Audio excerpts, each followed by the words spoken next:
모두 다 함께 찬양하시겠습니다.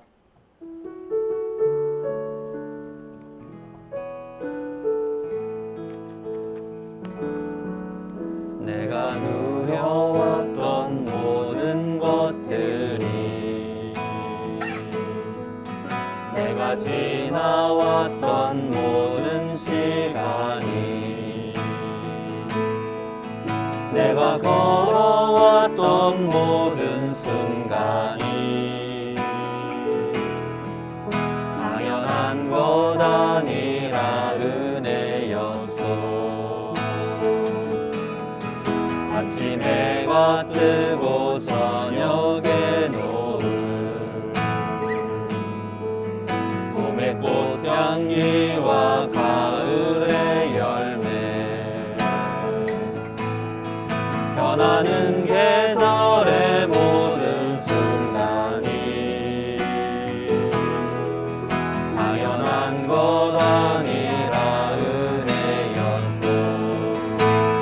모든 것이 은혜,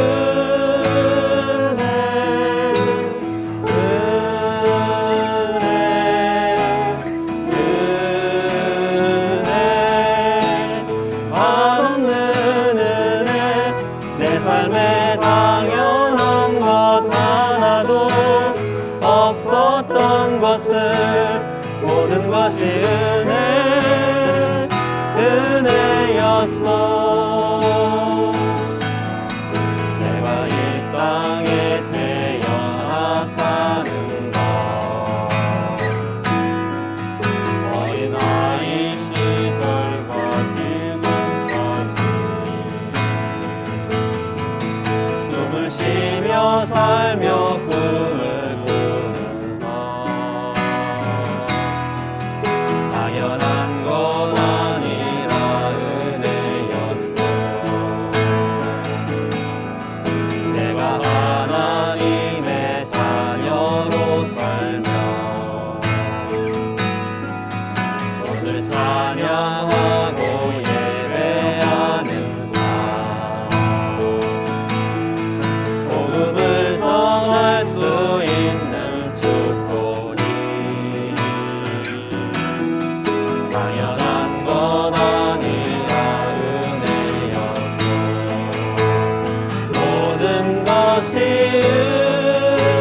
은혜,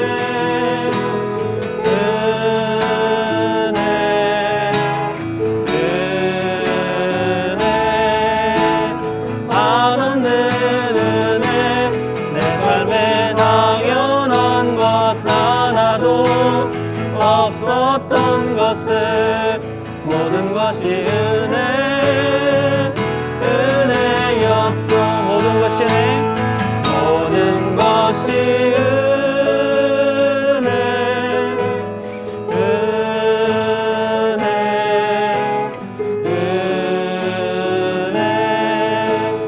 한없는 은혜. 내 삶에 당연한 것 하나도 없었던 것을, 모든 것이 은혜였어.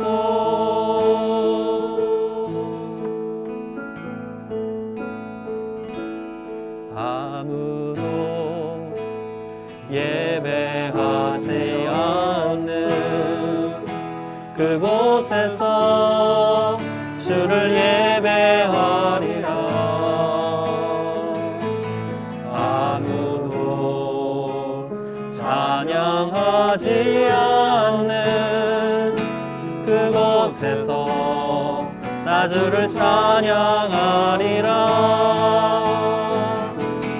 누구도 헌신하지 않는 그곳에서 주께 헌신하리라.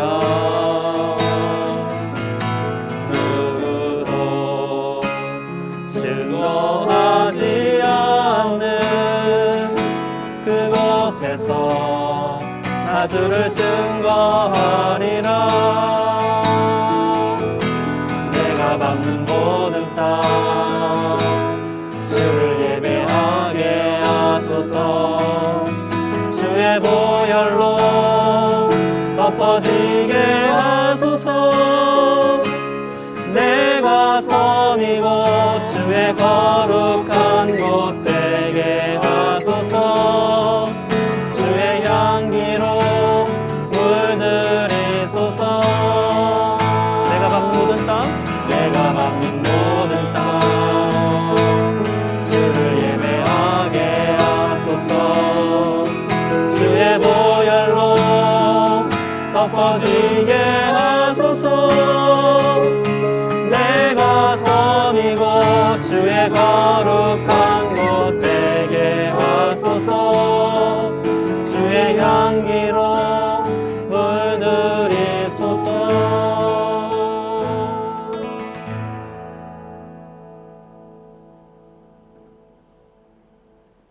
수요 사경회를 찾아주신 시청자 여러분, 그리고 벙커원 교우 여러분 환영합니다. 이경은 인사드립니다. 그다음에 여기 백미님 계십니다. 안녕하세요. 유기농 수도사님 안녕하세요. 네, 반갑습니다. 반갑습니다. 그다음에 한문동 목사님 오셨습니다. 네, 여러분 반갑습니다. 메리 크리스마스 지난번에 했었어야 되는데 못해서 그냥 늦었지만 그동안 연말연시 잘 보내시기 바랍니다. 생명사랑교회 한문동입니다. 어떻게 크리스마스 잘 보내셨어요? 네, 저희 뭐 방역 단계가 그렇게 많이 네네. 바뀐 건 아니어서 그렇죠. 네, 작년에는 성탄절에 우리가 온라인으로만 했거든요. 근데 올해는 네.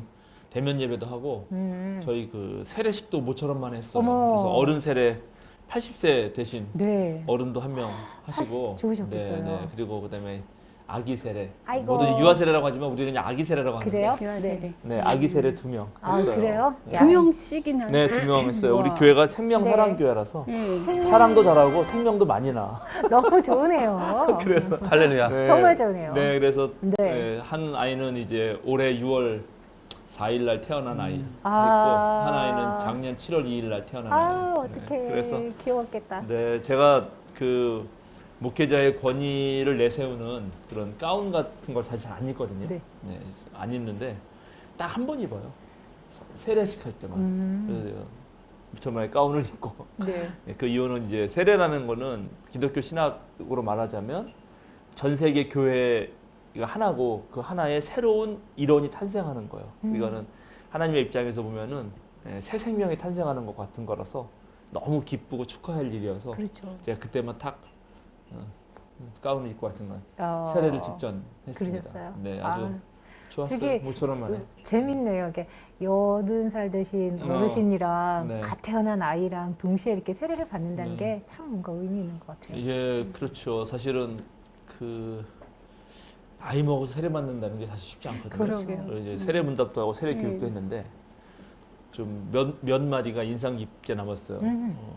이제 왜 그리스도인이 돼서 세례를 받으려고 하느냐. 네. 뭐 이제 이런 식으로 제가 약간 질문을 드렸는데 좀 삶이 무질서한 거 아닌가. 그런 삶에서 그리고 또 그렇게 살아온 적도 있었고 그래서 좀 더 정돈되고 질서 잡힌 삶을 살아야겠다라는 마음을 먹는다. 그런 말씀하시더라고. 그래서 상당히 의미가 있다. 근데 뭐 그러네요. 제가 그분하고 이렇게 이제 이런저런 얘기를 많이 나눠봤었는데 그렇게 또 그런 삶을 살아온 것도 아니거든요. 본인 스스로 판단하시는 게 본인 느껴지신 이제 거죠? 아주 뭐 네. 그냥 한 어떤 네. 가정의 가장으로서 열심히 사신 분인데 그런데 이제 그렇게 또 그렇게 말씀을 말씀하시고. 하시더라고요. 그래서 참 그런 게 의미가 있었다고 생각합니다. 뜻깊었네요. 네네. 제가 좀 더 훨씬 나이가 어린 젊은 분이 세례를 만약에 받는다 그러면 저는 조금 한 6개월 정도는 교육을 시키려고 하는데 네. 근데 이제 나이 뭐 80대 다 되신 분이어서 뭐 그런 교육은 필요 없을 것 같아요. 좀 간단하게 한두 시간 이런 얘기를 나누고 대화를 했는데 저에게도 상당히 좋은 시간이었습니다. 역시 네, 성탄절날 좋았어요. 그러셨겠어요. 네, 그리고 이제 뭐 떡도 해서 좀 나눠서 들고 가게 하고. 되게 네, 우리 교회 이제 소모임들이 있거든요. 예. 소모임들이 많이 있는데 그 중에 신앙과 인생을 배우는 우리들이라는 네네. 소모임이 있었어요. 네네. 신인 배우인데 신인 배우. 그래서 신인 배우. 신앙과 그 소모임 인생을 이름이 배우는 신인 배우야. 배우는 소모임. 우리들. 우리들. 신앙과 인생을 배우는 우리들. 그래서 이제 그러네요. 신인 신인 배우팀이 배우네요. 소모임 뭐 이렇게 하고 돈이 남았다고 그걸로 쿠키를 전부 사서 어머. 이렇게 예쁘게 포장해가지고 전교인에게 나눴어요. 아이고, 되게 아기자기해요, 목사님. 우리는 뭐 큰 교회가 아니니까. 그러니까 하는 것들이나 행동이나 어떤 프로그램이 되게 아기자기하고 되게 재밌는 것 같아요. 네, 그래서 이제 크리스마스를 알차게 보냈습니다. 재밌었습니다. 네. 어떠셨나요, 여러분들은? 저희는 어떠셨나요? 크리스마스 예배 드리고 크리스마스 당일날은 신랑이랑 밥 먹고 쇼핑도 하고. 크리스마스 선물? 산타 할아버지 줬네요. 그럼요. 철수님이? 크리스마스 날에 네. 선물을 받아야죠. 잠깐만. 그럼 아니에요. 말씀하세요. 뭔 말 하려고 그랬잖아. 아니잖아요. 아니에요. 쇼핑한 옷이라고 물어보려 했는데 이거 아니에요. 이거 네. 아니고요. 백미님의 산타크로스는 철수님? 인생 그분 자체가 저한테는 선물이죠. 또 이런 말이 나올 때가 있다니까. 사석에서 얘기할 때 다르네요. 그분 자체가 선물이네. 아이, 너무, 그럼요. 너무 괴리감이 느껴지네요. 네, 수도사님 어떻게 보내셨어요? 저희는 이제 생명사랑교회하고 달리 대면 예배를 하지 않아서 예, 예배 녹화하는 거에 참여해서 예배 드리고 그렇게 조용히 잘 지냈죠. 그 아까- 집에 가는데 전화가 오신 거예요. 네. 뭐 하냐고. 네. 밥 사달라고. 나도 좀 껴달라고 네, 그래서 싫다고 외롭다고. 그랬어요. 크리스마스를 가족과 함께 지내야지. 가족과 함께 보내야죠. 크리스마스는. 저는 여태까지 우리가 주님 안에서 가족이라 생각해서 연락을 한 건데 단칼에 자르더라고요. 아, 그 가족과 그 가족과는 또 다른 아, 가족인 달라요. 걸로 네, 개념이 네. 다른 그래요? 저희 걸로. 목적하는 바가 다릅니다. 그렇죠. 네. 네. 알겠습니다. 아까 목사님께서 그 네. 80세 되신 그 어르신이라고 말씀드려야 되나? 네, 네, 어르신이죠. 네. 예, 근데 이제 그 말씀을 하실 때 약간의 찔림이 있는 분들도 많이 있었을 것 같은 느낌이 들었어요. 그러니까 주 안에 삶이 있다고 하더라도 삶의 질서가 잡혀 계신 분도 있지만 그렇지 못한 많은 크리스찬들이 있잖아요. 그래서 그분의 얘기를 좀 더 많은 사람이 좀 들었으면 좀 더 마음의 울림이 있었지 않았을까라는 생각을 아까 잠깐 좀 해봤습니다. 네, 그렇습니다. 어떻습니까? 우리 전사님은 일단 어쨌든 교역자잖아요. 네, 교역자로서 맞이하는 성탄절의 느낌은 어떤가요? 저기 솔직하게 말해도 되는데 네, 그죠? 당연히 여기 솔직한 말이야죠. 솔직하죠. 뭐 교회 나오기 싫었다 뭐 그런 얘기 하지 뭐 안 돼요. 일 뭐 이런 거 아니에요?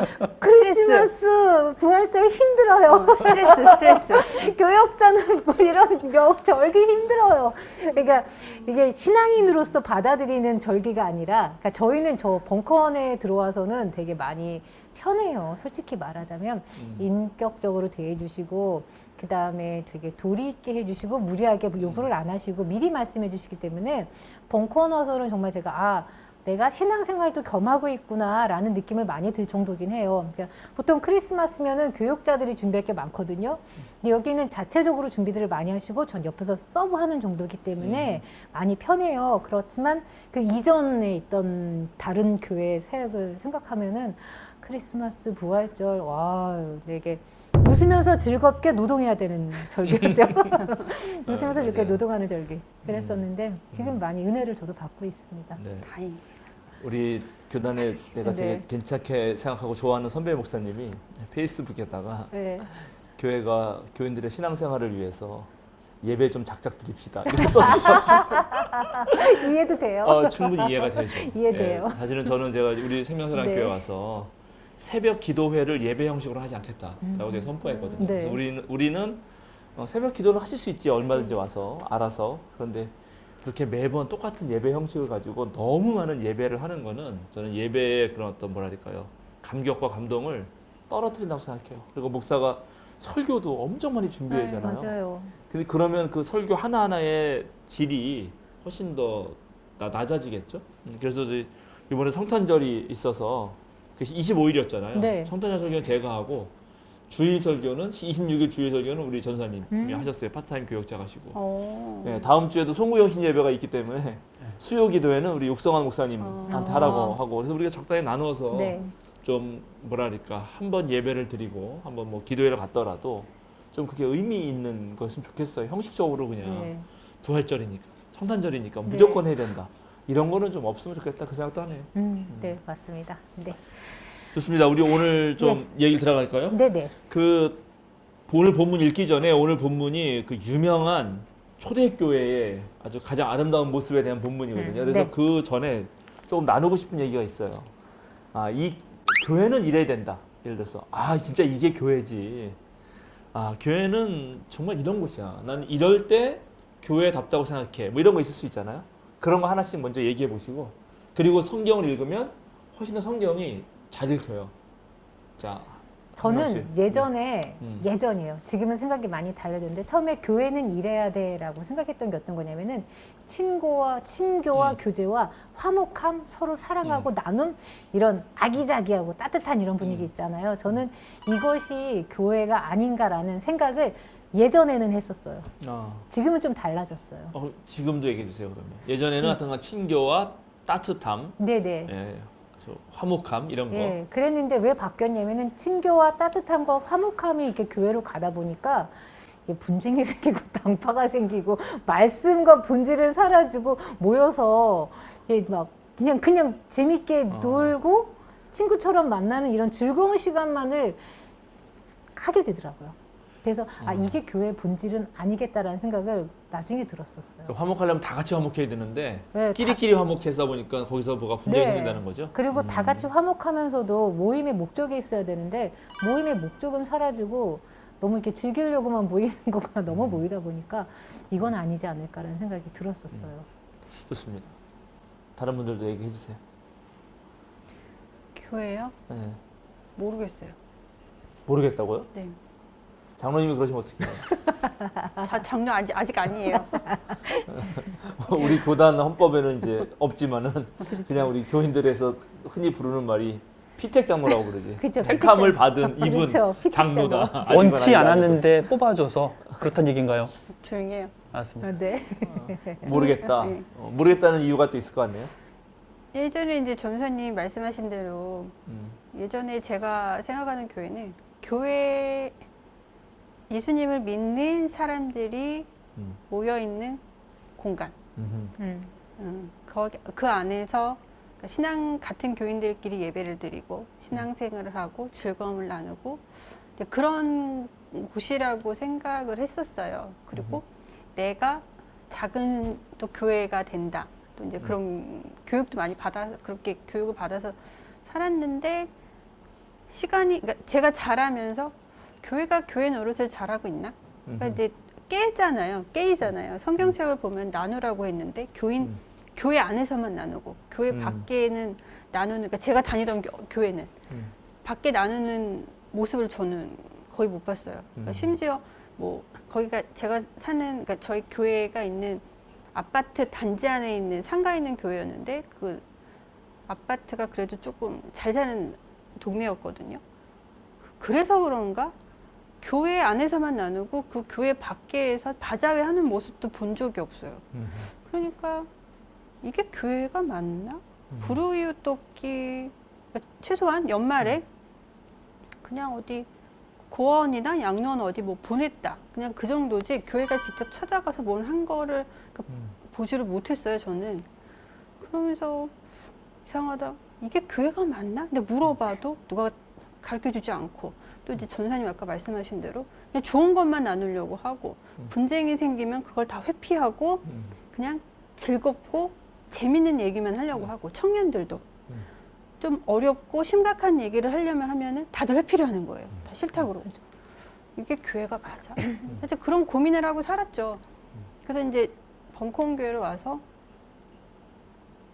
왔는데 좀 뭔가 하는 것 같아요. 근데 그럼 이게 교회가 맞아? 네, 저 사회적인 어떤 도움도 주고 사회적인 이슈도 같이 나누고 그렇게 사람들이 모여 있는데 그럼 이게 또 교회가 맞나? 근데 또 부족한 점은 또 있어요. 교회 안에 벙커원 교회도 분명히. 그러니까 뭔가가 신앙생활은 해야 되는데 그런 모습은 또 어렵고 사회적인 이슈를 같이 갖고 가긴 하는데 이게 그러니까 약간 좀 이렇게 대립각이 생기면서 아직 정리가 잘 안 되네요. 그러니까 자꾸 횡설수설하네요. 어쨌든 그래도 좋은 얘기 하셨죠. 그러니까 교회가 자기 안에 매몰되지 않고 세상의 문제들을 같이 아파하고 같이 힘들어 해주고, 본인도 힘든 거죠, 사실은. 같이 힘들면 그럴 때 그래도 그게 교회여야지. 최소한 이런 건 있다는 거죠. 수도사님은? 뭐 특정한 걸 떠올려서 얘기한 건 아니지만 생명과 사랑이 넘쳐나는 곳이 아우 진짜 진짜? 그 교회 옮겨. 교회 옮겨요. 생명과 사랑이 넘쳐나는 곳이 교회가 아닐까. 그러니까 생명과 사랑이 어떻게 넘쳐나는 것인지를 설명해 보세요. 좀 수상적인 감사합니다. 언어니까. 시청자분들은 아실 겁니다. 뭐래? 이게 도덕적인 그러니까 윤리에 부합해서 얘기가 되는 것 같긴 한데 누가 봐도 저거는 아닌데 그런 것들이 있잖아요. 그러니까 뭐 끼리끼리 모여서 좋은 거 나누는 것도 아닌 걸 알고 있고, 그리고 교회라는 그 거룩한 곳에서 이런 행동을 하면 안 되는 것 같고, 그리고 나눔도 해야 되고 구제도 해야 되고 그런 모든 것들을 다 하고 있지만 실제적으로는 지금 우리 교회가 보여지는 부분은 그런 부분보다는 부정적인 것들을 많이 또 보여지다 보니까 그 양심의 가책을 느끼지 않는 행동과 뭐 그런 것들을 실천하는 곳이 교회가 아닐까라는 좀 생각을 하게 됐어요. 왜냐면 그렇게 하기도 쉽지가 않으니까.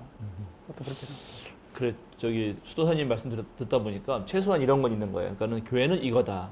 뭐 그렇게 말할 수도 있지만 최소한 이런 건 아니지 않나. 그래서 아닌 거를 없애도 그죠? 아닌 걸 없애도 괜찮은 교회가 되겠죠. 최소한 이건 하지 말자. 네네. 예, 이제 이런 게 신학에서도 긍정 신학과 부정 신학이라는 게 있는데요. 하나님은 이런 분이다. 하나님은 사랑이다. 하나님은 뭐 전능하시다. 하나님은 창조주시다. 이렇게 하나님을 설명해내고 그렇게 합리적으로 표현해내려고 하는 것도 있지만 최소한 하나님은 이런 분은 아니다. 예, 하나님은 이런 분은 아니다. 하나님이 곧 교회는 아니다. 뭐 예를 들어서 하나님은 일종의 사물은 아니다. 뭐 이렇게 하시는 방법도 있거든요. 그 두 가지가 뭐랄까 이렇게 균형을 잡고 있죠. 그게 되게 좋은 신학인데 교회도 그렇게 생각해 볼 수 있겠네요, 그죠? 교회라면 최소한 이런 거를 하면 안 되는 거 아닌가? 그죠, 이런 거. 갑자기 제가 평화나무 이제 전화를 받는데 민원 전화를 하나 받았는데요. 그때 이제 정광훈 그 사랑제일교회 이제 이슈 때문에 방역법 때문에 저희가 이제 평화나무에서 뭐 고발하고 막 그랬잖아요.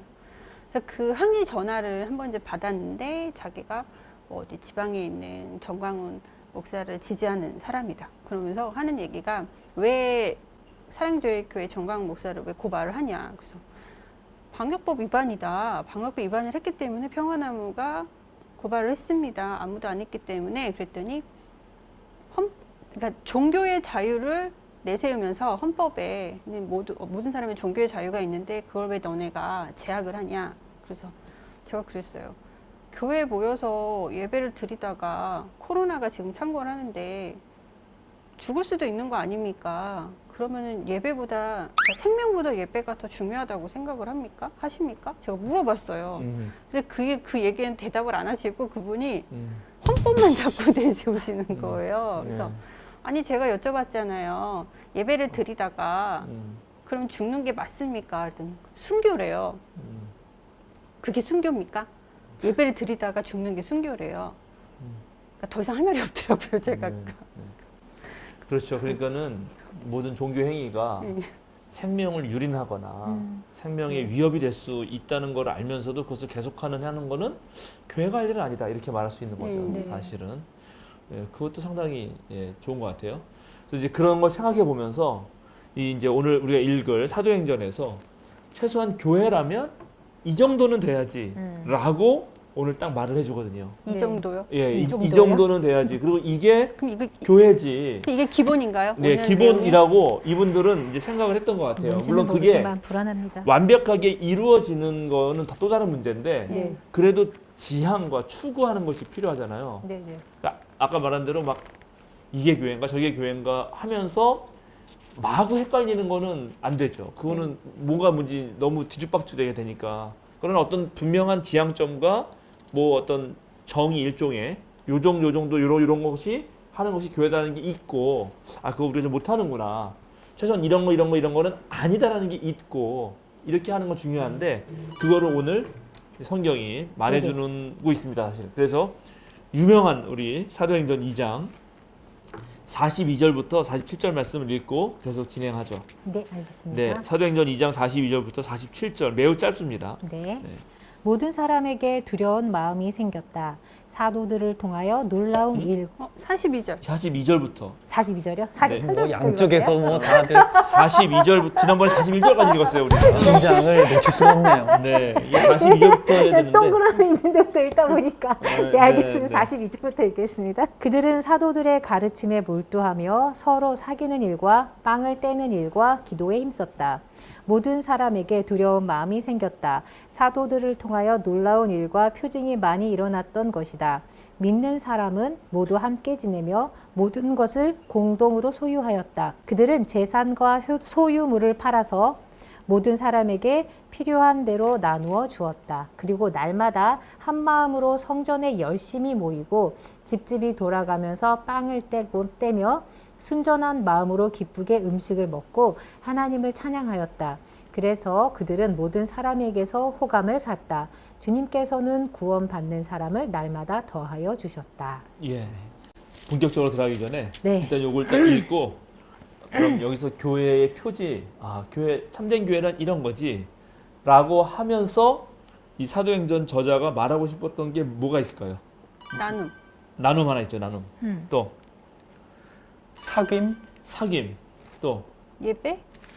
예배 찬양? 있어요. 네, 네, 찬양하면서. 네, 또 이렇게 뭐라 그러지? 식사. 예, 식사, 공동 식사가 있고요. 또 모이는 거?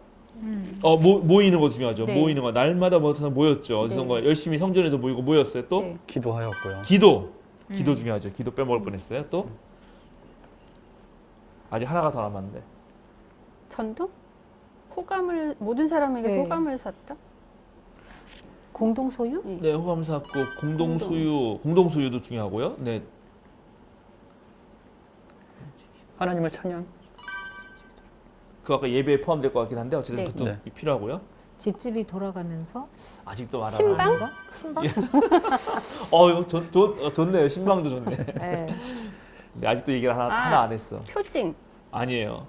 표징도 물론 있으면 좋죠. 가르침에 몰두하며? 그렇죠. 사도들의 가르침에 몰두하면 이거를 다 빼먹고 있네요. 42절을 네. 그건 이래서 기본인 줄 42절이 알았어요. 중요해요. 네. 자, 이 정도로 우리가 놓고 한번 얘기를 해봅시다. 지금 많은 성경이 42절에서 끊어버리고 43절로 다 또 네. 다른 게 시작하는 걸로 해놨는데 네, 맞아요. 근데 그렇게 한 거는 이제 앞에 베드로가 설교하고 3천 명이 바뀌고 그 사람들이 어떻게 했다라는 게 해서 마치 끝나는 것처럼 돼 있어서 네. 그런데 이제 오늘 이게 계속 오늘 읽은 본문이 오순절 성령 강림 사건과 좀 이어진다는 생각을 해야 돼요. 그죠? 네. 성령 강림 사건이 일어났고 네. 그거에 대해서 외부 사람들이 오해를 했고 네. 술 취했다. 그 오해에 대해서 베드로가 제대로 설명을 해주는 설교를 했고 네. 그 결과로 3천 명이 변했고 네. 그 사람들이 어떻게 했고 그래서 그것이 이제 본격적으로 교회에서 어떻게 드러났는지를 딱 요약해 주는 거죠. 아, 여기 부분. 네, 네, 이 부분이 맨 마지막에. 네. 그러니까는 그게 다 연결되어 있는 겁니다. 그러니까는 오순절 성령 강림 사건을 통해서 이제 하나님이 뭐 삼일체 하나님이죠, 사실은 성령님, 예수님, 하나님이 이 땅에 내려오신 거고, 그 다음에 그걸 가지고 그걸 깨달은 사람이 대표적인 지도 그룹인 베드로와 11사도가 일어나서 이제 베드로 대표로 해서 설교를 해서 어떤 캐리그마, 바로 우리가 죽였던 그 예수님을 하나님께서 주님과 그리스도가 되게 했다는 걸 선포를 하죠. 그랬더니 그걸 듣고 이제 모든 신자들이 회개해서 어떤 집단적인 사회적인 뭔가 공동체를 만들고 거기서 뭔가 벌어졌다. 이런 이제 구도 속에 있다는 것입니다. 그래서 이 구도 속에서 이제 하나씩 살펴봐야 돼요. 그러면 오늘날도 어느 날 갑자기 하나님의 어떤 뭔가를 들으면 그죠? 그거를 듣고 깨달은 소수 그룹이 생길 거고 그들이 지도 그룹을 형성하고 그 사람들의 어떤 전도와 뭐 선포, 선교 이런 걸 통해서 또 사람들이 늘어나고 이런 게 다 종교의 탄생 아닌가요? 오징어 게임에도 보면 그죠? 지옥의 사자 아니 오징어 게임이 아니라 지옥이라고 하는 드라마 넷플릭스 드라마도 보면은 네네. 어떤 무슨 이해하지 못하는 초월적인 어떤 사건이 발생하고 그걸 해석해주는 장진수 의장인가 뭐 정진수 의장인가 네네. 같은 네. 그 양반이 생기고 그리고 그를 따르는 무리들이 생기잖아요. 네네. 그러니까 약간 그런 일종의 루틴이 있다는 거 일단 한번 보겠습니다. 그렇게 하면서 이제 이렇게 해서 새로 생긴 공동체를 딱 42절에서 아주 간략하게 요약합니다. 여기에 네 가지가 나오죠. 첫 번째 가르침. 사도들의 가르침입니다. 사도들의 가르침. 네. 네. 두 번째 서로 사귀는 일. 세 번째 빵을 떼는 일. 네 번째 기도하는 일. 기도에 힘썼다입니다. 네. 이 네 가지가 반드시 필요하다는 거예요. 이 사람들의 주장은 사도행전 쓴 사람의 주장입니다. 그죠? 다른 다를 수 있겠지만 이거 하나하나를 살펴봐야 되는 거죠. 그럼 일단 사도들의 가르침은 뭘까요? 예수님의 말씀. 예수님의 말씀. 예수님의 말씀이죠. 네, 예수님의 말씀. 또 위에 말했던 베드로 설교에 베드로 설교. 네. 예, 베드로 설교. 또 율법. 율법. 율법도 좋고 또 예. 이제 좋아요. 잘하셨어요. 이렇게 이제 물어봤을 때 우리가 비그리스도인들에게 그러니까 비신자에게 예수님이 주님이고 그리스도라고 하는 거를 선포하는 거. 네. 그게 이제 전도 행위고 선포하는 건데 그거를 캐리그마라고 하거든요. 예. 이 캐리그마 즉 선포하고 여기서 가르침하고는 달라요. 어찌 보면 여기서 가르침은 그러니까 앞에 그 베드로의 네. 설교를 통해서 사람 3,000명이나 회심했잖아요. 네. 그때 그 설교는 캐리그마라고 할 수 있어요. 네. 선포예요. 그는 비그리스도인들을 위해서 당신들이 아. 예수를 믿으라고 하는 그러한 선포였고, 이제 그렇게 해서 예수님을 받아들인 사람들에 대하여, 이거는 그러면 신자들에 대하여, 이미 나는 기독교인이 되겠다고 한 사람들에 대하여, 특별히 세례를 받은 사람들에 대하여 더 깊은 가르침을 주는 거죠. 그러면 새신자 교육이라고 해야 되나요? 일종의 그런 거죠. 그러니까 일종의 기독교적 신앙을 강화시키는 가르침이라고 생각하시면 됩니다. 그러면 기독교적 신앙을 강화시키는 가르침은 초대교회에서 어떻게 발생했을까? 어떻게 진행됐을까? 오늘날도 만약에 벙커원교회나 우리 생명사랑교회가 이제 우리 세례받은 교인이 있다 그랬잖아요. 그런 식으로 아니면 또 전혀 기독교 모르는 분이 예수님 믿고 싶어서 왔다. 그럼 그 사람에게 어떤 가르침을 베풀어야 될까? 라고 할 때 우리 금방 뭐 떠올릴 수 있는 게 있잖아요. 뭐가 있을까요? 아까 율법도 막 말하고 또 뭐 예수님의 뭐 가르침도 얘기하고 막 얘기했잖아요. 실제 이 초대교회에서 제일 처음 시행된 거 첫 번째는 뭐였냐면 구약 성서의 재해석입니다. 그렇지. 왜냐하면 당연히 네. 다 그렇겠네요. 대체적으로 유대인들이었기 때문에 초반에는 네네. 디아스포라 유대인이든 아니면 그냥 팔레스타인 유대인이든 간에 처음에 이런 하나님 전통, 이스라엘 신앙 전통에 있던 사람들이 예수님을 통해서 그 안으로 들어왔기 때문에 예수님을 만나고 구약을 재해석해내는 거예요. 예, 구약은 원래 구약이 쓰였을 때의 상황과 그때 전하려고 했던 하나님의 뜻이 있을 텐데 그런 거를 해석해온 유명한 역사가 있죠. 뭐 당연히 예를 들어서 구약에 이제 모세 오경이 딱 토라 율법이 있으면 그 율법을 이런 랍비가 이렇게 해석하고 저런 랍비가 저렇게 해석하고 그렇게 해석한 거를 미시나라고 하거든요. 미시나. 근데 거기에 어떤 것들은 구전으로 내려와서 그게 아주 율법화돼요. 네. 안식일을 기억하여 거룩히 지키라. 이거는 성문법에 토라에 나온단 말이에요. 십계명에. 그러면 안식일을 기억하여 거룩히 지킨다는 것이 무엇이냐? 그럼 랍비가 이게 이렇게 지켜야 된다. 뭐 물건도 사지 말아야 되고 뭐 얼마 걸어가지 말아야. 그럼 이게 또 하나의 고거의 해석이 되잖아요. 네. 그럼 미슈나에 내려오는 거죠. 그 미슈나를 따라서 이제 엄청난 율법들이 더 많이 생성된다고요. 그리고 그 미슈나에 대한 또 한 번 해석을 해요. 아주 실생활에 적용하기 위해서 더 좀 쉽게 풀어내기도 하고 비유를 더 설명하기도 하고 재밌는 이야기를 만들기도 하고 그게 뭐냐? 그게 탈무드예요. 네, 우리가 탈무드 유대인의 네, 지혜 막 네. 하면 탈무드 막 이렇게 막 네, 하잖아요. 네, 네. 바로 그런 거거든요. 그래서 유대인들에게는 토라와 미슈나와 탈무드라고 하는 되게 중요한 그 문헌 전통들이 있죠. 근데 미시나에서도 미시나 전체를 통틀어서 세 가지 기둥이 있다 이렇게 말하거든요.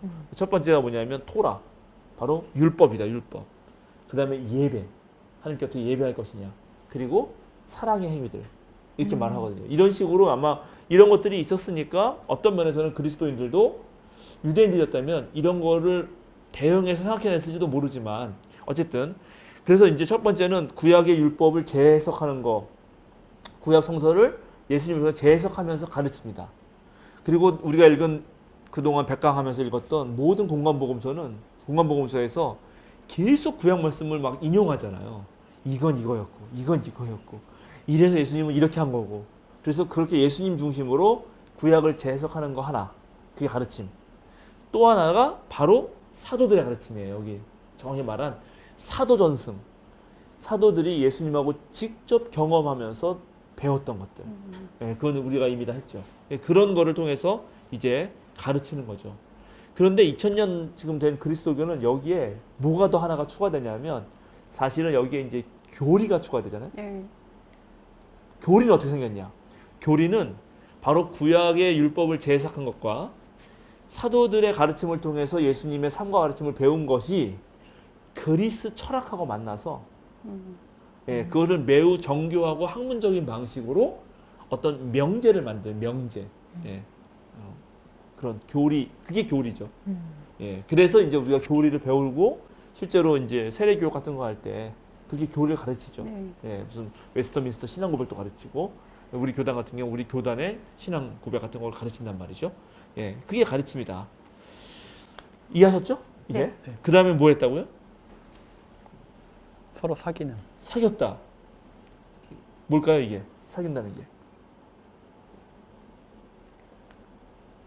사귄다.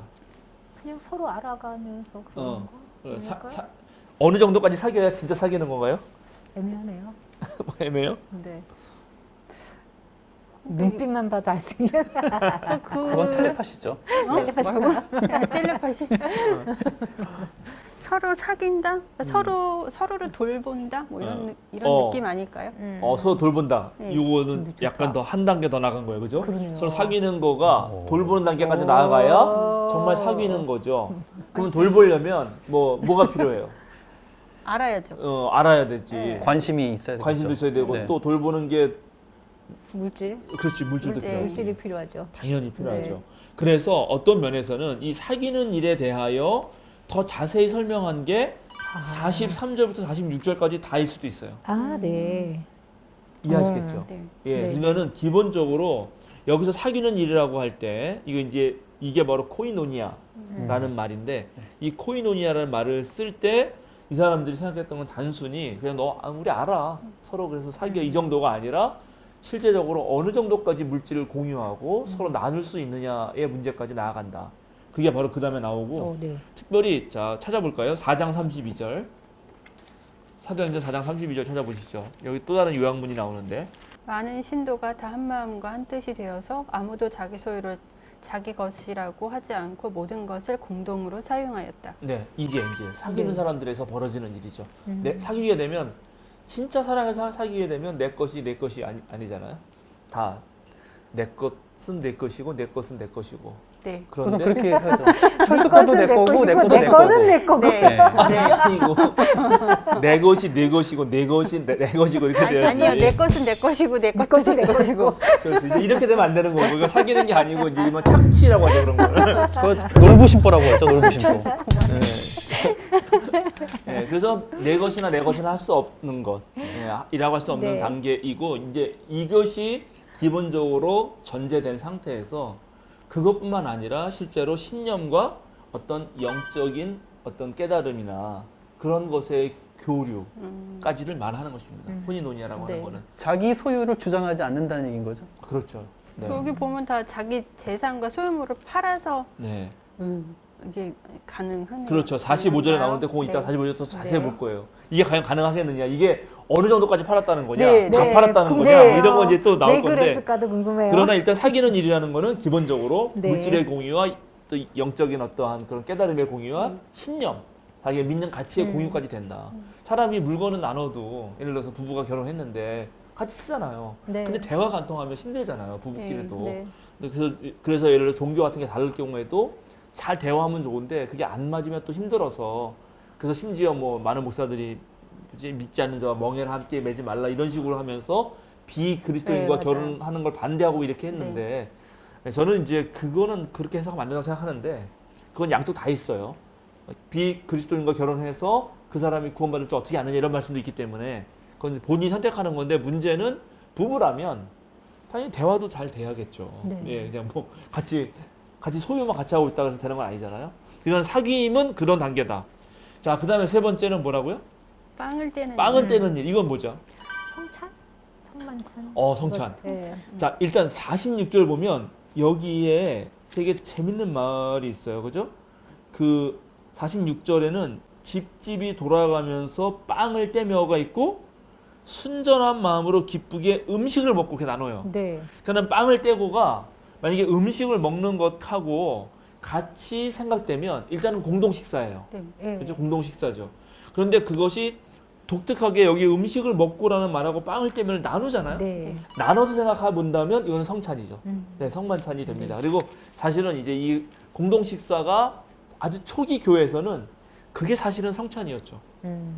이제 이게 무척 중요합니다. 예배학에서도 무척 중요한데 초기 그리스도교가 처음 집단적으로 생겼을 때 뭔가 의식을 해야 하잖아요. 그래도 이제 종교 단체니까 네. 하나님을 생각하면서 기억을 하고 그게 다른 이미 있었던 유대교 공동체, 뭐 쿰난 공동체라든가 SNF라든가 그런 다른 공동체들의 예배와 무엇이 달랐냐를 놓고 딱 얘기를 해보면 다른 게 딱 한 가지밖에 없어요.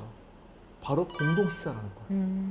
그리고 제가 이제 그거는 막 수요사경에 내내 강조했죠. 네. 함께 둘러앉아서 밥 먹는다는 게 네. 얼마나 사실은 쉽지 않은 거며 얼마나 사회적 혁명을 불러오는 것인가를 말씀드렸잖아요. 네. 근데 이제 그게 조금 문제가 생겨요. 나중에 고린도 교회 가면은 바울 사도의 편지에 보면 이제 부자들은 일을 안 하니까 가진 것도 많고 가진 기독교인이 돼서 이제 온단 말이에요.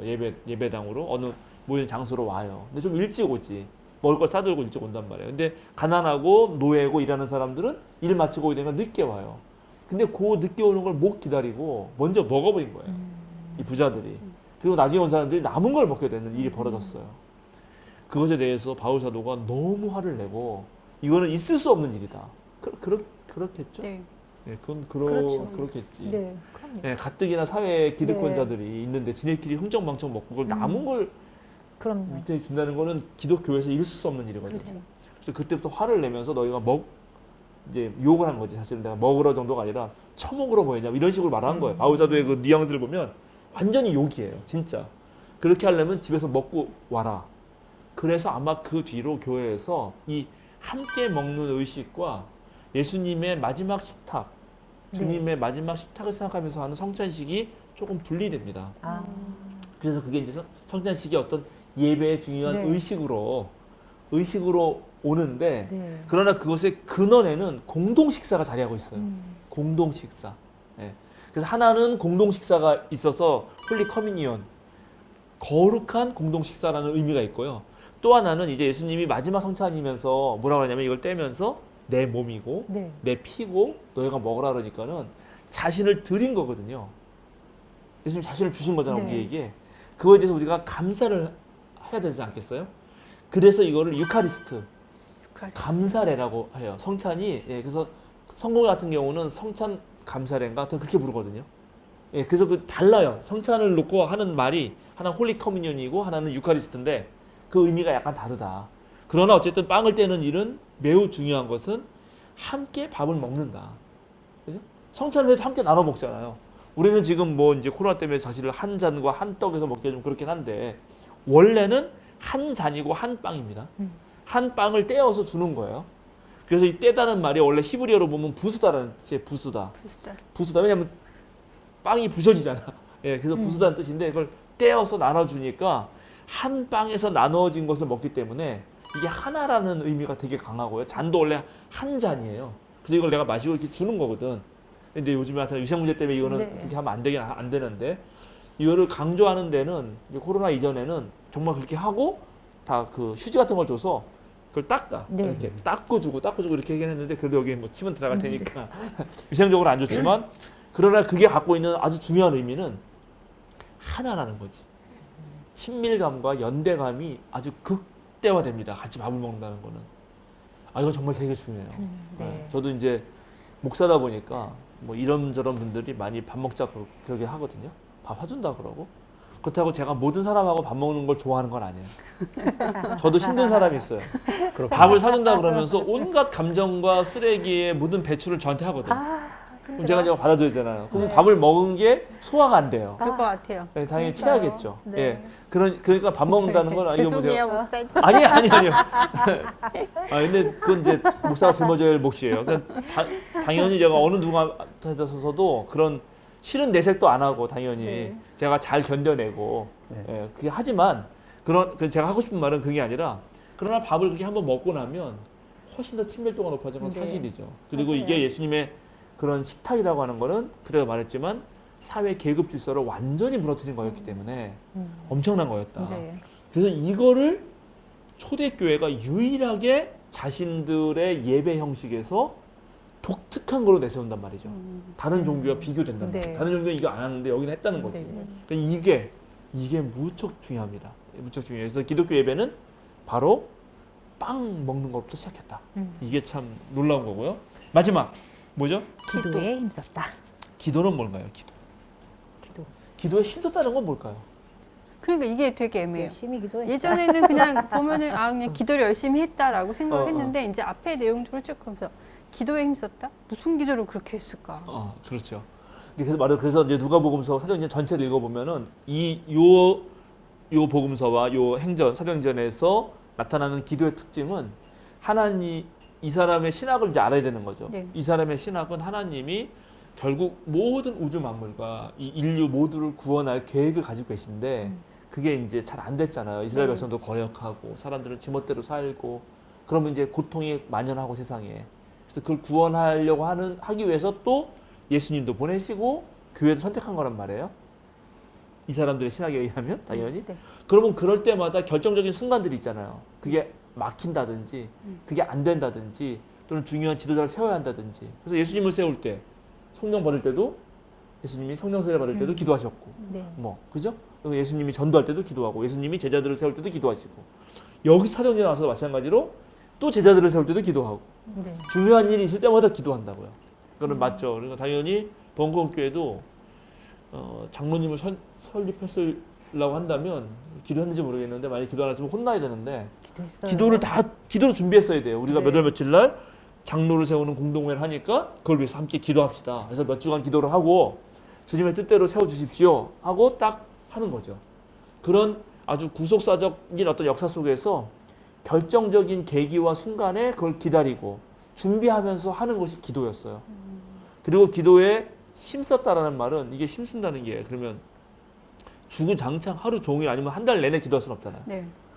그러니까 그렇게 연속적으로 기도는 하지만 어떤 정확한 기도 시간을 정해놓고 그때는 정말 최선을 다해서 기도하는 강구하는 거죠.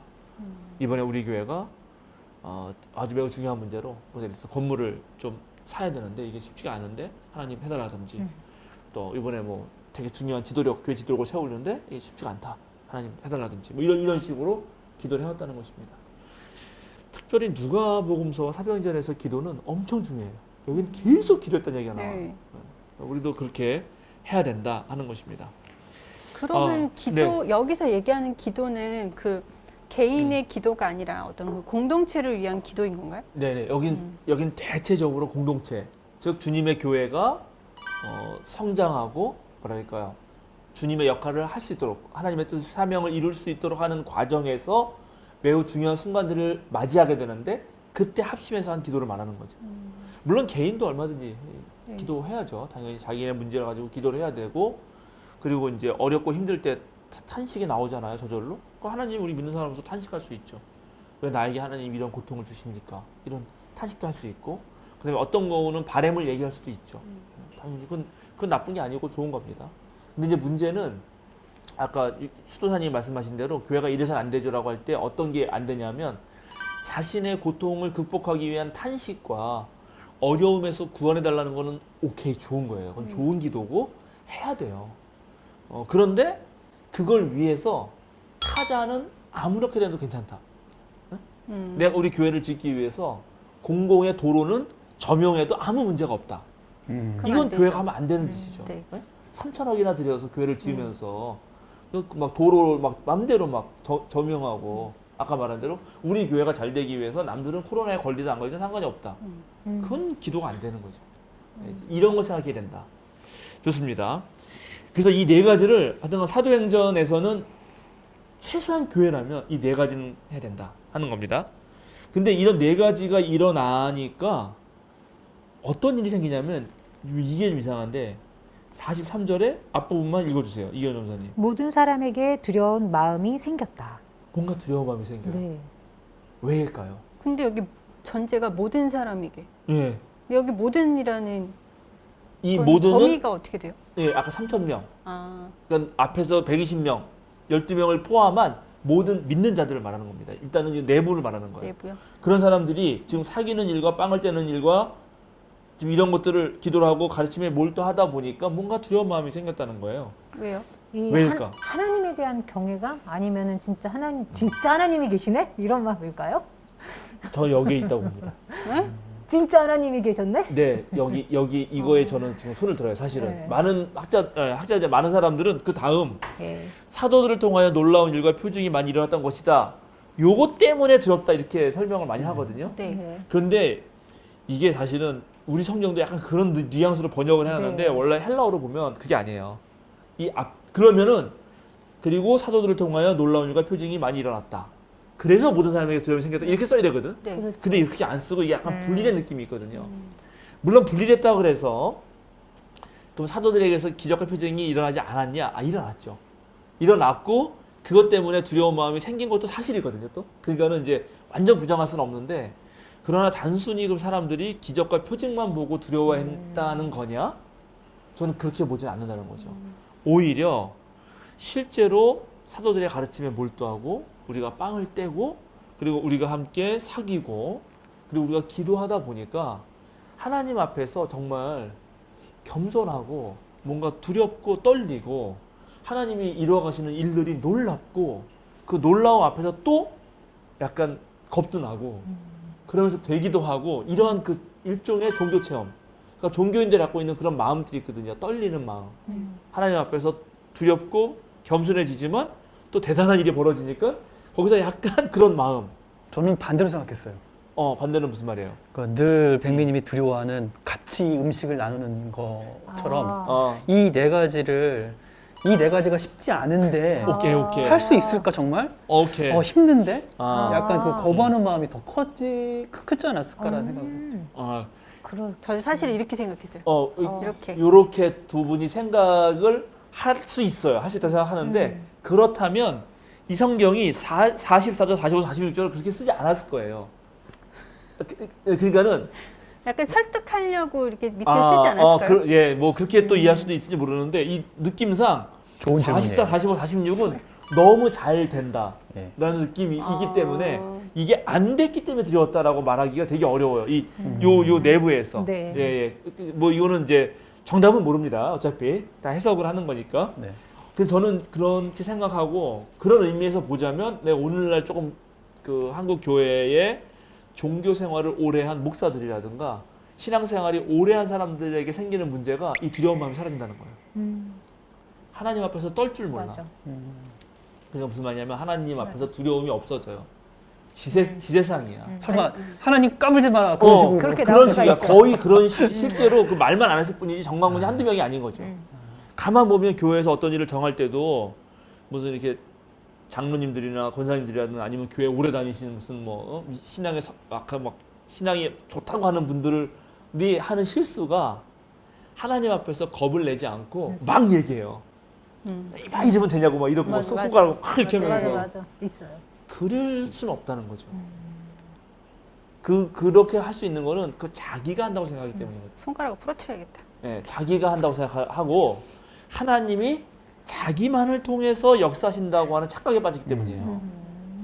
그럴 수는 없는 거거든요. 그러니까 이런 일이 벌어질 때 이 모두도 하나님이 하시는 거지 네. 내가 한다고 생각하는 순간 두려운 마음은 사라집니다. 그러니까 그런 거를 저는 생각합니다. 그래서 이 부분은 이경원 전사님의 해석에 저도 동의한다. 자, 그래놓고 이제 본격적으로 44절, 45절이 나옵니다. 그죠? 물질 공유하는 거죠. 죄송해요, 네. 목사님. 네, 넘어갈까요? 아니, 저기 43절에 네. 사도들을 통하여 놀라운 일과 표징이 많이 일어났던 것이다. 네. 놀라운 일은 네. 뭐 가르치고 뭐 같이 사람들이 모여서 어떤 뭐 그런 공동체적인 모습이 보였을 수 있는데 표징은 어떤 표징일까요? 이제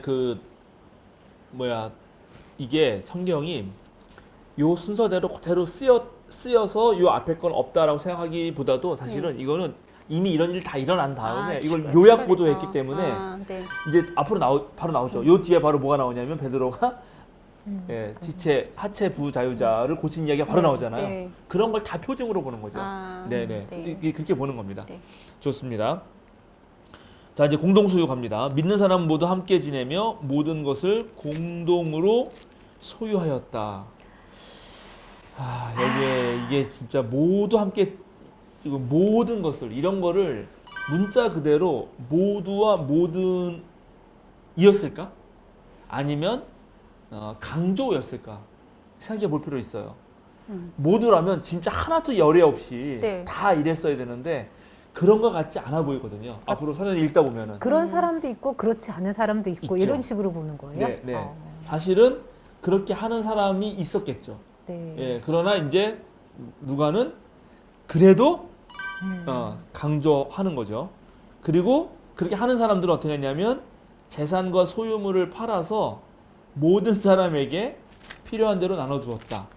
계속 또 모든이라고 나오는데 네, 이렇게 되면은요 궁금했던 건 그거예요. 네. 그럼 이 사람들은 내 소유를 다 팔아서 여기에 다 주고 다시 일을 안 했나? 돈 버는 일을 더 이상 안 한 것일까? 네, 맞아요. 이것도 이제 얘기할 거예요. 이따가 네. 바로 얘기할 겁니다. 그런데 이렇게 지금 모든 사람이 함께 지내고 모두가 공동으로 소유하고 저마다 필요한 대로 살아가는 세상. 그게 유토피아 아닐까요? 유토피아죠. 유토피아죠. 그런 유토피아는 사실은 이 초기 교회만 꿈꾼 건 아닙니다.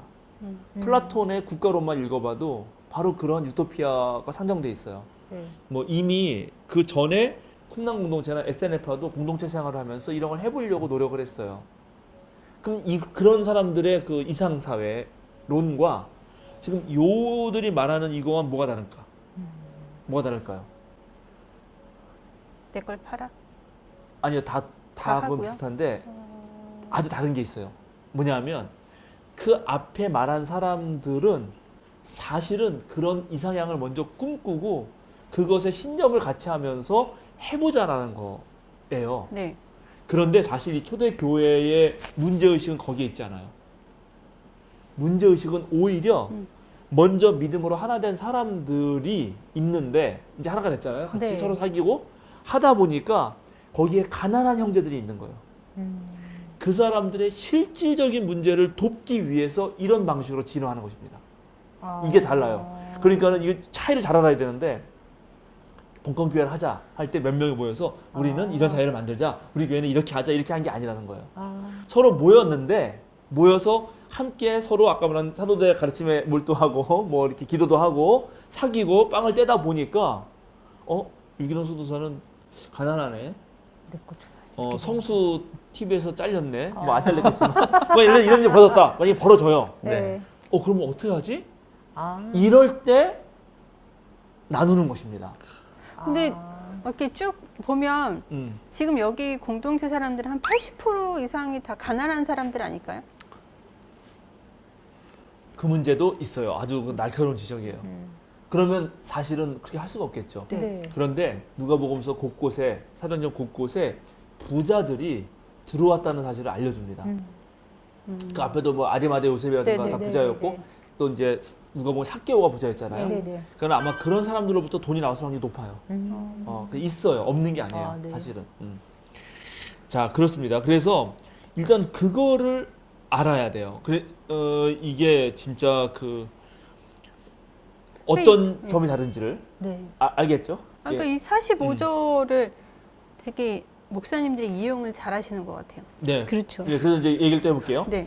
그래서 그게 이제 어느 단계까지 나아가냐면 사실은 그 그리스에도 이 우정이라고 하는 개념이 되게 발달했습니다. 그래서 아주 뭐 철학자들이 다 인용하는데 우정. 예, 우정.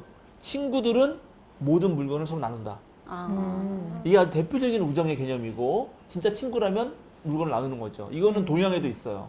예를 들어서 공자 같은 경우도 친구가 보내온 물건에는 감사하다고 말하지 않아요. 왜요? 그거는 친구는 나누는 거예요. 그러나 다른 무슨 높은 자리에서 보내주거나 또 그렇지 않은 사람이 선물을 보내면 절을 하고 감사하는데 친구는 원래 같이 쓰는 거예요. 이게 우정, 고대의 모든 어떤 그런 인류에게 생기는 우정 개념이거든요. 근데 여기는 그것보다 한 단계 더 나가요. 그때 우정은 나와 남이 달라요.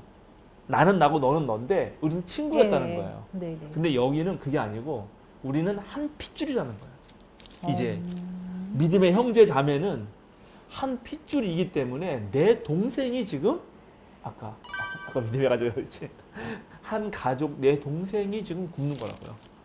그러니까 내 거를 주지 않을 수가 없습니다. 이제 이런 식으로 이 공동체가 새로 지금 탄생하고 있어요. 그래서 45절에 이제 넘어갑니다. 다시 재산과 소유물을 팔아서 재산하고 소유물은 뭐가 다르죠? 재산은 현금, 돈, 소유물은 물품. 물품. 재산은 돈이고 이거는 물품이고 네, 이거 여러 가지 설이 있어요. 근데 대체적으로 하나는 부동산일 거고 하나는 동산일 거다 이렇게 생각해요. 예, 뭐가 동산이고 뭐가 부동산인지 조금 애매한데 그러니까 어떤 사람은 집 같은 거를 팔기도 했던 거고 어떤 거는 아까 말한 자기 진짜 물품 움직일 수 있는 거 그런 소나 뭐 네네네 이런 거 이렇게 있을 수 같은 뭐가 되지 상관없어요. 당시에. 그 부동산과 동산을 파는 거죠. 네. 그런 사람이 생겼다는 거예요. 이게 왜냐하면 아까 말한 이게 단순히 우정을 넘어선 한 가족이 됐기 때문에 네. 그렇게 하는 거거든요. 그런데 여기에 재밌는 거는 필요한 대로 나눠 주었다라는 얘기입니다. 이 필요라는 말이 제일 중요해요. 이런 말들을 이제 우리 목사님이 잘 안 보고 재산과 소유물을 팔라는 얘기만 많이 해가지고 네, 이제 네. 교회를 갖다 바쳐라 이런 얘기만 하고 있는데 일단 필요에 따라라는 말은 필요를 인정한다는 거예요. 아, 네. 그죠? 모든 사람은 살려면 필요하죠. 네. 아주 기본적인 욕구가 있어요. 의식주가 필요하잖아요. 그래서 기독교 원래 전통은 사람이 갖고 있는 가장 기본적인 욕구들, 생리적 욕구, 무슨 이런 모든 욕구를 부정하지 않습니다. 그러면 기독교 2000년 역사 속에서 그 욕구 자체를 부정하는 그런 전통이 또 있었어요. 금욕 전통. 네. 뭐못 먹게 하고, 네. 못 자게 하고, 그거는 원래 기독교 전통이 아니에요. 어. 그걸 아셔야 됩니다.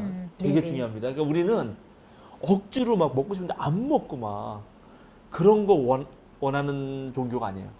그냥 기본적으로. 네, 고행 전통의 종교가 아니라고요. 근데 그거 왜 생겼어요? 예. 이제 그거는 반대급부예요. 너무 잘 먹고 잘 사는 것을 추구한 나머지에 대한 반대급부로 생긴 거예요. 어.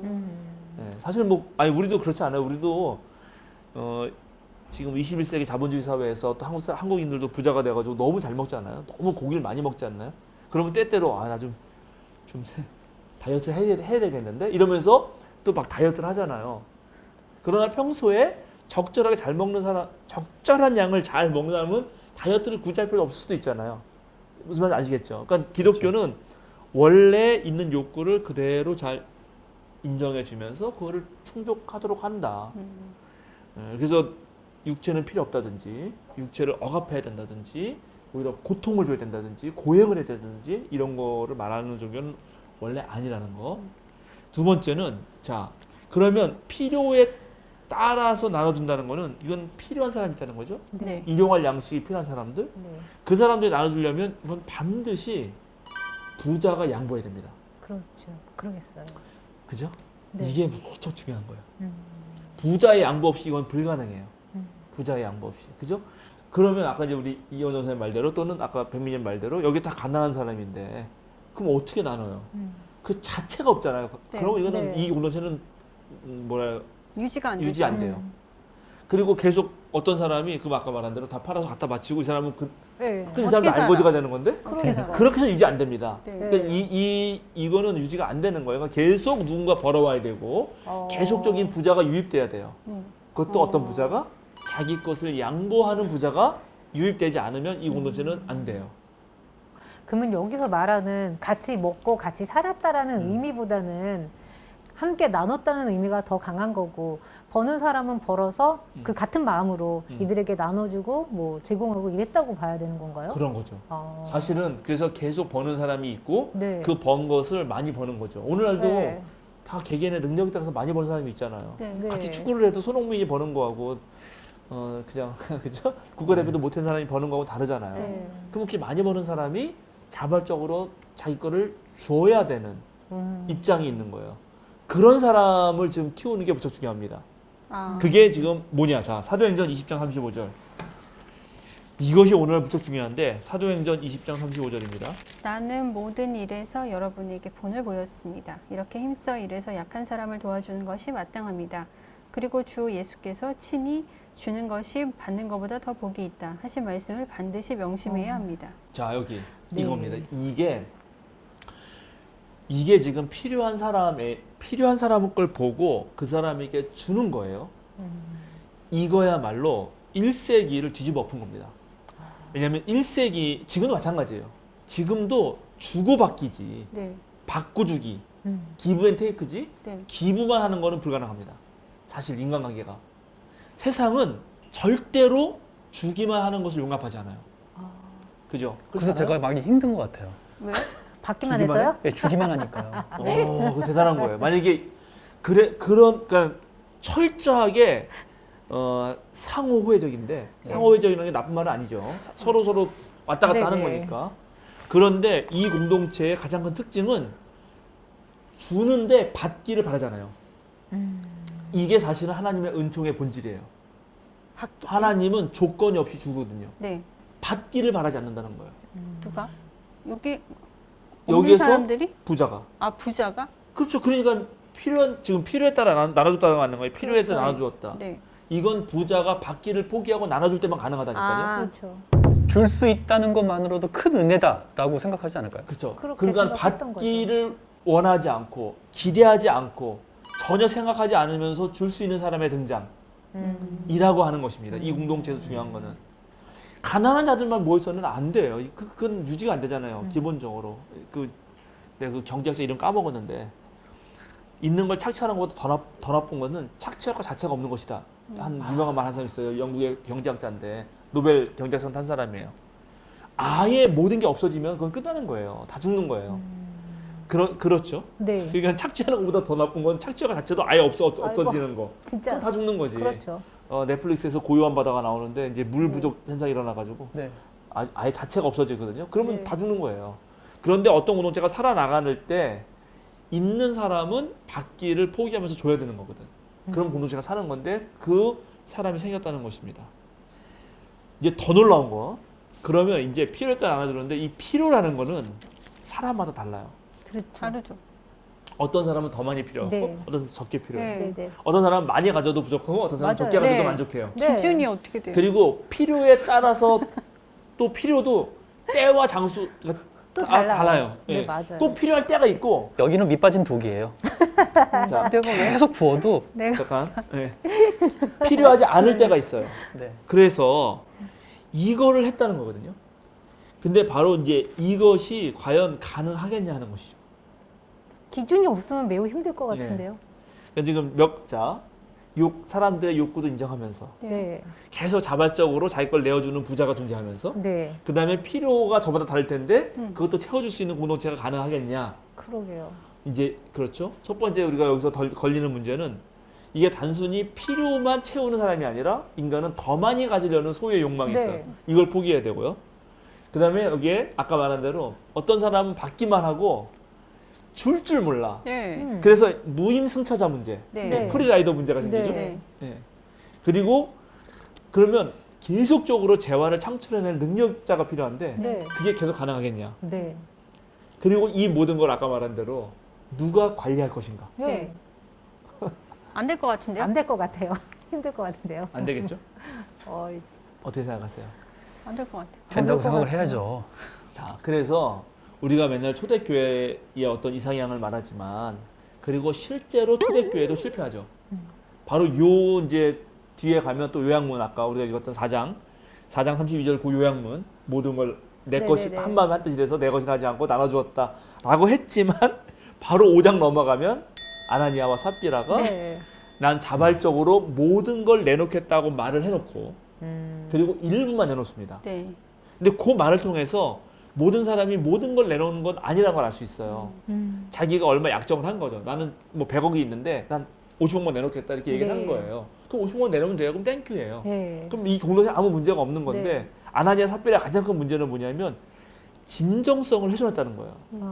그냥 50억만 내놓으면 되는데 그거 내놓을 것만 내놓고 근데 그 전에 이제 바나바가 자기 땅을 봐서 내놓거든. 그거는 재산과 소유물을 나누는 상황에서 되게 큰 일이었어요. 그래서 그거에 이제 충격을 받은 거예요, 사람들이. 그래서 아나니아 삽비라가 거기에 상대적인 어떠한 그런 질투와 시기가 생긴 거고 자기도 다 내놓겠다 하고 그 내놓는 걸 통해서 명예를 얻으려고 했던 거죠. 근데 그게 거짓이었단 말이에요. 그러니까 이제 바로 죽어버리죠. 되게 무시무시합니다. 그래서 실제로 이런 공동체를 만드는 거는 아마 완벽한 공동체는 못 만들 거예요. 그러나 이게 중요한 거는 아까 말한 대로 그냥 이상향을 꿈꾼 게 아니라 서로 믿음을 통해서 한 가족이 된 공동체에서 가난한 자가 있을 때 그들을 공동체가 함께 도우려는 끊임없는 시도를 했다는 거예요. 시도. 네, 시도와 도전과 모험을 했다는 네. 것이 이게 인류에게 준 엄청난 깨달음입니다. 그리고 실제로 교회는 지금도 그렇게 하고 있어요.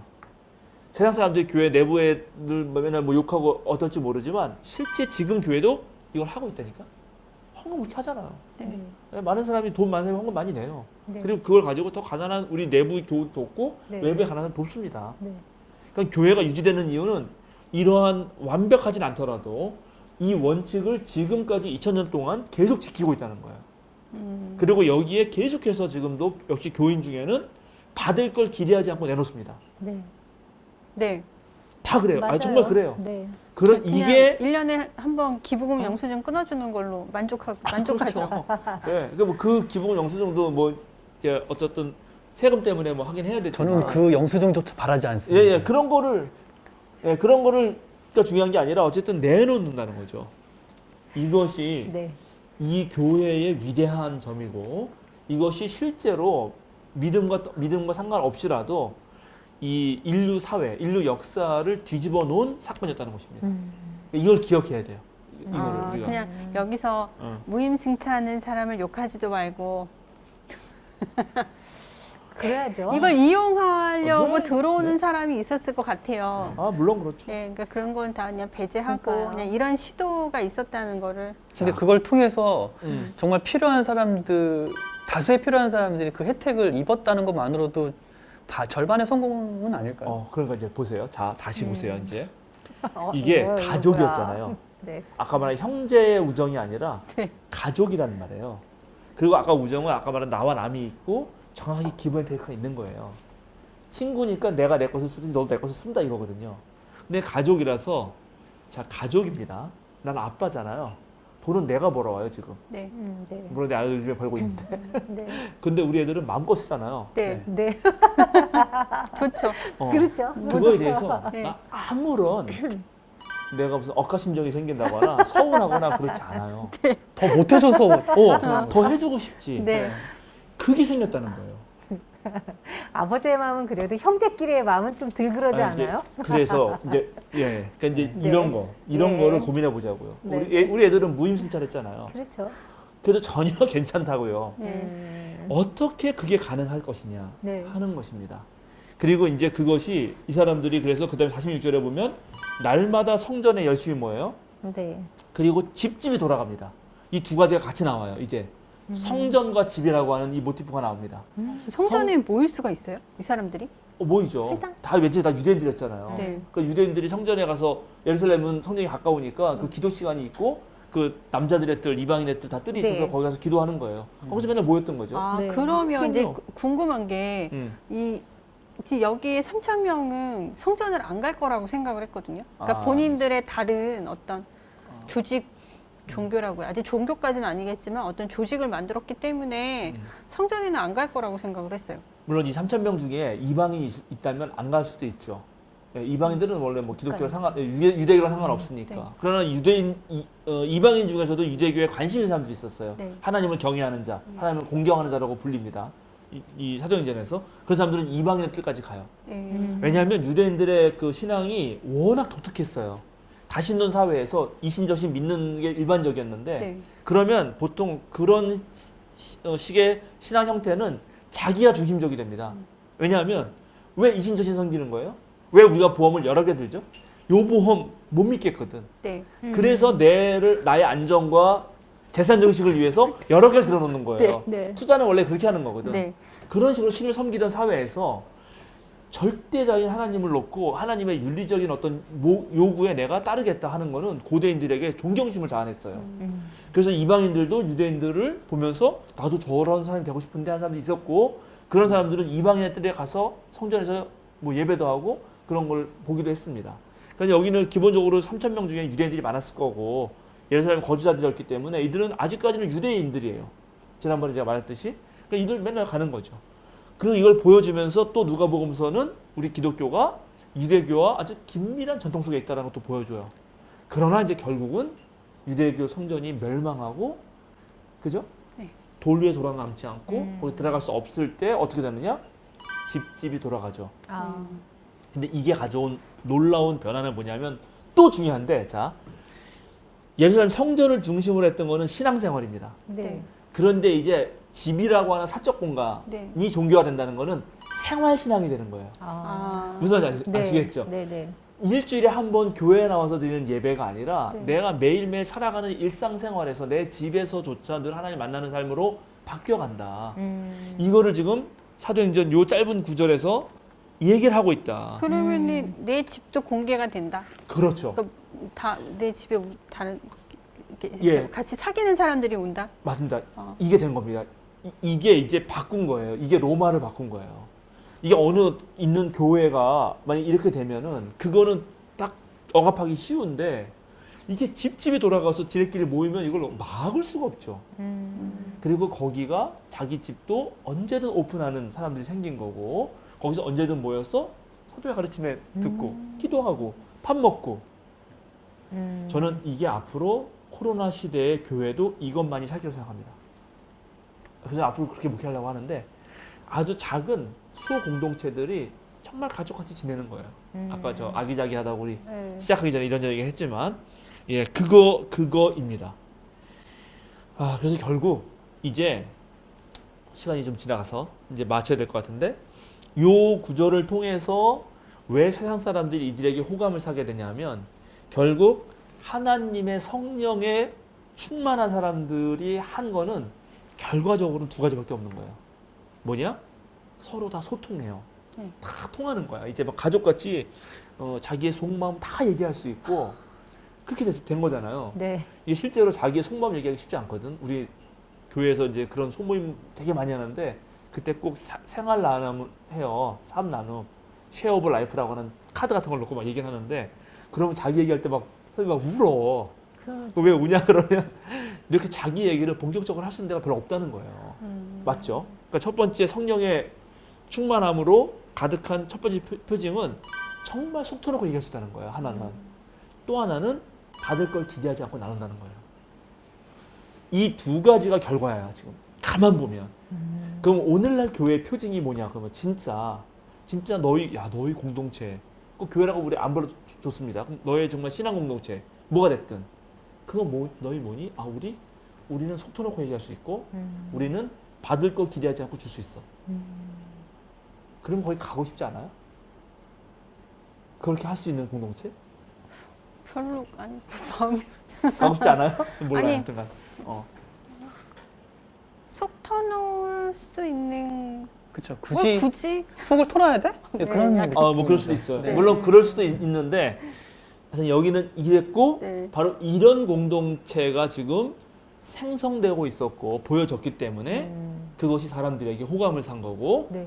이것이 구원받는 사람을 늘어나게 한 것입니다. 이거를 어떻게 저는 이렇게 많이 해석하는 걸 들었냐면요. 음. 소유 다 팔아서 공동체로 귀속해라. 그리고 이 공동체의 목적에 맞게 일을 해야 한다. 그래서 돈 많은 사람들이 이런 사람 집이나 물건을 다 팔고 그리고 난 다음에 어떤 공동체 속으로 들어와서 거기서 이제 공동체에서 지시하는 일들을 했었다고. 근데 이제 이게 가능했었던 이유가 뭐냐면은 예수님이 다시 올 걸 알기 때문에 기다리는 마음으로 그렇게 했었다. 그렇기 때문에 같이 나눠 쓸 수 있었고 같이 생활할 수 있었고 그랬었다라고 되게 많이 해석을 들었던 것 같아요. 후자는 일면 타당성이 있어요. 이들은 예수님이 곧 올 거라고 생각했기 때문에 네. 과감하게 내놓을 수 있는 것도 있었어요. 심지어 사실은 그건 있었는데 근데 여기서 중요한 거는 아까 말한 대로 먼저 이상향을 꿈꾸고 그거를 가자 하는 그런 신념의 공동체가 아니었다는 거예요. 일단 예수님의 믿은 그 하나님의 은혜 때문에 세례받고 네. 가입해서 보고 나니까 가난한 형제가 있었고 근데 우리는 가족이었기 때문에 함께 살아가려고 하면서 하는 도전이었다는 거죠. 그리고 또 더 중요한 거는 이제 그런 이상향을 가지면은 언제나 관리 그룹이 생기거든요. 네. 근데 여기는 가만 보면 관리 그룹이 있는 건 아니에요. 관리 그룹이 없이 자체적으로 이렇게 모두가 운영되고 자발적으로 하는 돌아갔었다? 거예요. 여기는 그걸 되게 강조하고 있어요, 사실은. 네. 예, 그래서 이제 이런 부분들이 너무 다릅니다. 근데 지금 한국 교회가 실패하는 이유는 그 관리 그룹이 도덕적으로 타락하기 때문이에요. 그리고 또 하나 뭐냐면은 내 속 얘기를 했을 때 이게 와전돼서 이용당하는 경우가 네. 있었다기 때문에 물론. 마음이 아파서. 네. 물론 그래서 이제 서로 안전한 공동체가 되기 위해서 네. 속 터놓고 얘기하는 방법을 여러 가지 이제 배워야 될 필요가 있는데 네. 예, 그거는 또 다른 방법이 있습니다. 그런데 대체적으로 한국 교회 목사들이 여기 봐라 초대교회를 돌아가자 이러면서 갖다 바쳐라 해놓고 좋아 거기까지 좋아.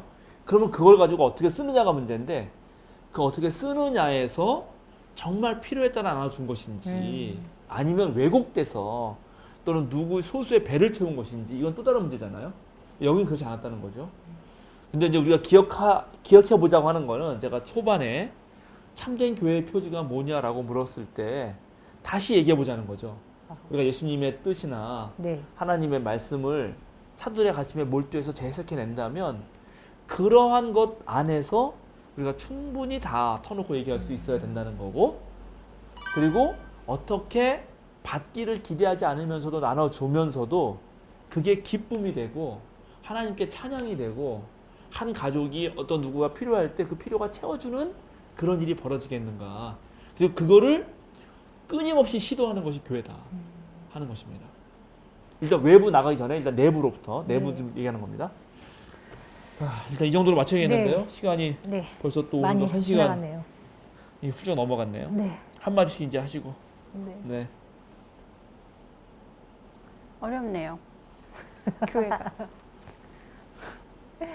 더 모르겠어요. 교회가. 지금의 우리 교회는 그럼 어떻게 해야 될 것인가. 초대교회는 이렇게 했는데, 어떻게 보면 이거를 기본으로 해서 교회의 틀을 만들고 모습을 만들어야 되는 거잖아요.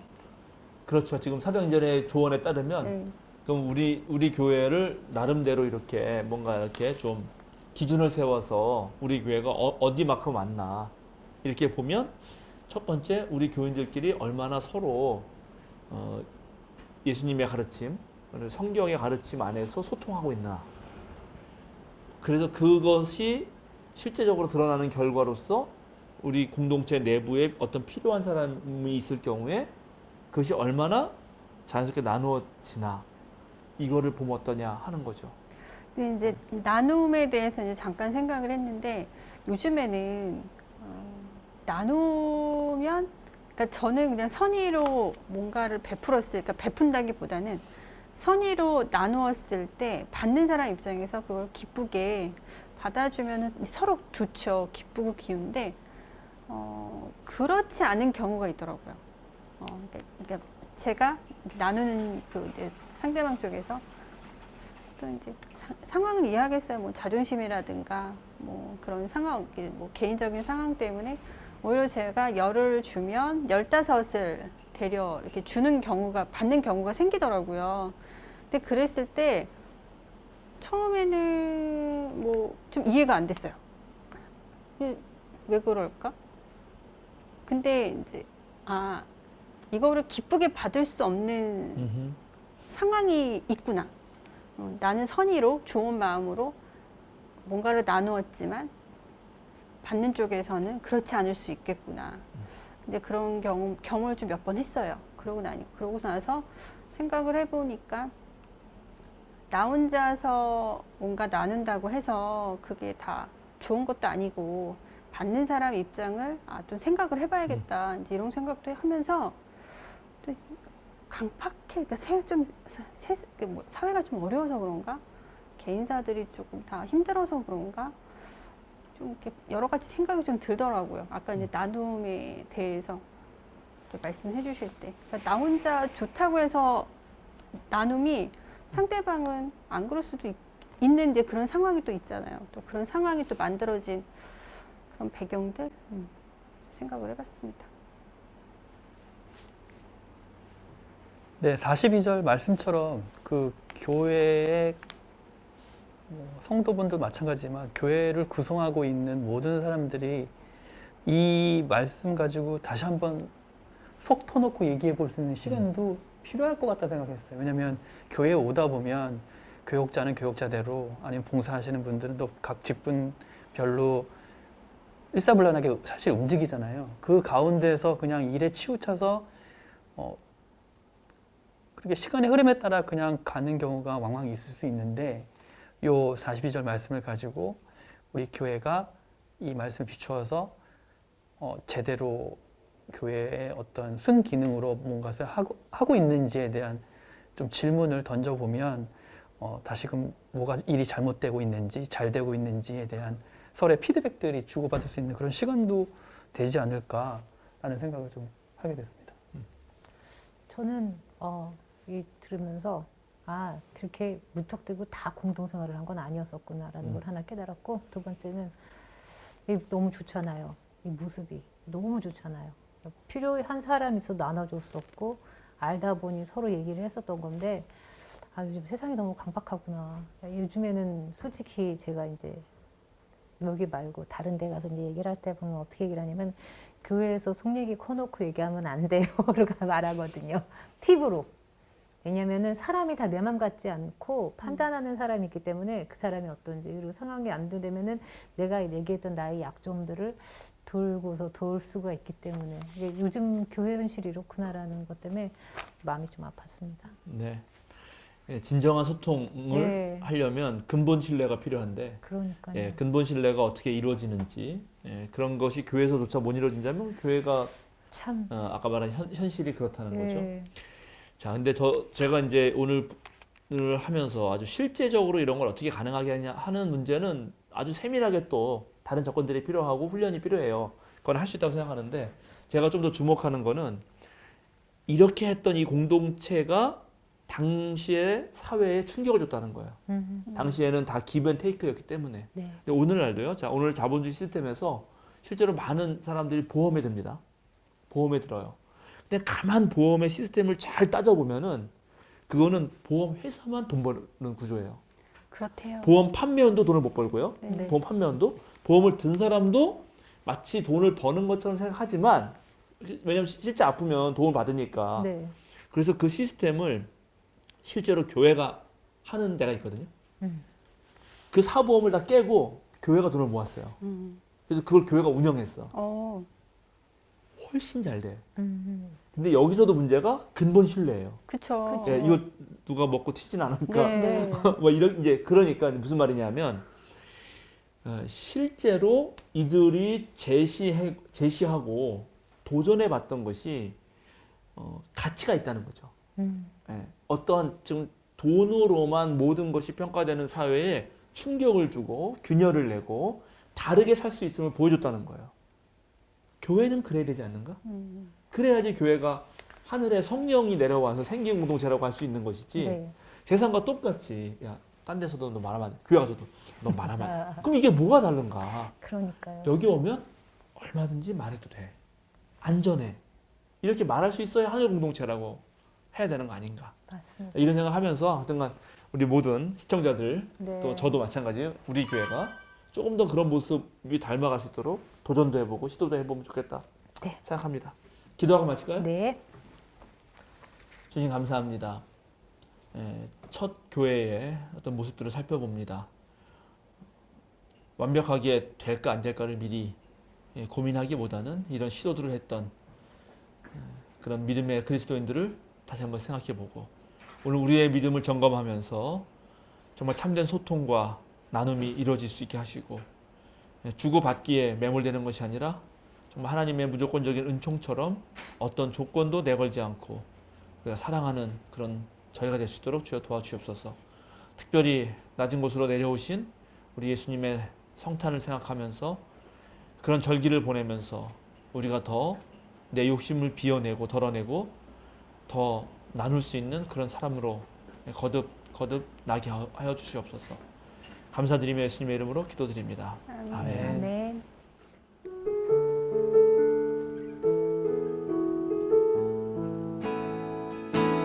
아무도 예배하지 않는 그곳에서 주를 예배하리라. 아무도 찬양하지 않는 그곳에서 나 주를 찬양하리라.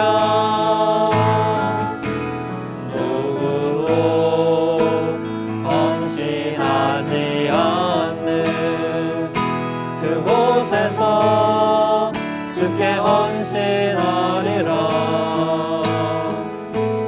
누구도 증거하지 않는 그곳에서 나 주를 증거하리라.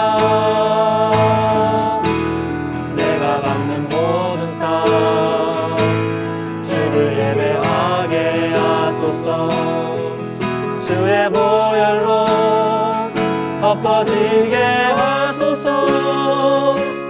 내가 선이고 주의 거룩한 곳 되게 하소서. 주의 향기로 물들이소서. 내가 받는 모든 땅